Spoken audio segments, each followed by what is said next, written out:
My name, James D. Chavers Jr., C-H-A-V-E-R-S. I went through Parris Island on March the 29th, 1944. And Parris Island didn't bother me at all. I went through the boot camp without any problem whatsoever. I wanted to be in the service, so everything I did was something I wanted. And so I left Parris Island 2 days after D-Day in France, which was June 8th. And we boarded the ship on January the 3rd, 45, and they told us where we were going. And February 45, we landed on the Battle of Iwo Jima. I was in the 24th Regiment. The 24th Regiment was reserved for the landing because they'd made the assault landing previously. But they said the battle was going to last 4 days. I thought to myself, well, if it's going to last 4 days, I'll never get into battle. Well, they called us in that morning. 9:02 that morning, the first waves went in, and I was in the reserve wave, and we went in at 10 o'clock that morning. I don't know if you know what a duck is. It's a vehicle that goes on the water and land. The shell hit the duck, had 3 crew members, didn't kill them. Blew it about 10 feet up in the air, and I knew they were shelling the beach then. And they told us to get in closer to the airfield because they wouldn't shell the airfield, which we did. And then the assault wave that made the assault landing at 9:02, one of the regiments and one of the companies had a lot of casualties, so they had my company relieve that company. And so we had to walk about a mile down the beach. The beach was parallel to the ocean.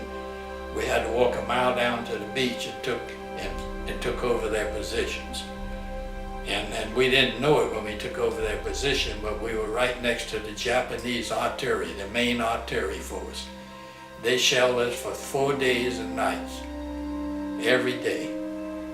We had one man in my squad was killed, and I was 15 feet from him, and that one of those Japanese mortars that I was telling you about killed him. Most of the time, you'd never see them. They would be shooting at you. You'd never know where they're at. And then at nighttime, they would come out and throw hand grenades at you all night long, and you'd throw grenades back at them. So most of the fighting at night was with hand grenades. There was a fellow smoking a cigarette at night on March the 15th, 45. His name was Rollo. And one of the fellows in the foxhole with him told him to cover up, which means to take a poncho and put it over you while you're smoking, because you can see a cigarette burning long ways off. Gives your position away. Well, Rollo didn't do it, didn't cover it with the poncho. So this Jap soldier came walking down the dirt road right behind where we were at, tossed the grenade in the foxhole. The other guy jumped out in time, and Rollo didn't get out, and the grenade went off with him in the shell in his foxhole. And the Navy corpsman came over to treat him. He said he won't last during the night. So the morning of March the 16th, about 3 o'clock that morning, he died, just from smoking a cigarette. He would have walked off the island maybe if he'd have not smoked a cigarette. Her name was June Norton. She wrote to me on February the 5th, 1945, and told me where she was from, Estill, South Carolina, and all about herself. And the letter didn't catch up to me till I got to Iwo, because see, you didn't get your mail while you're on the ship.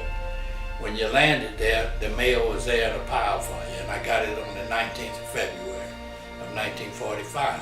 I wrote to her from February 45 till May 46 when I got out of service.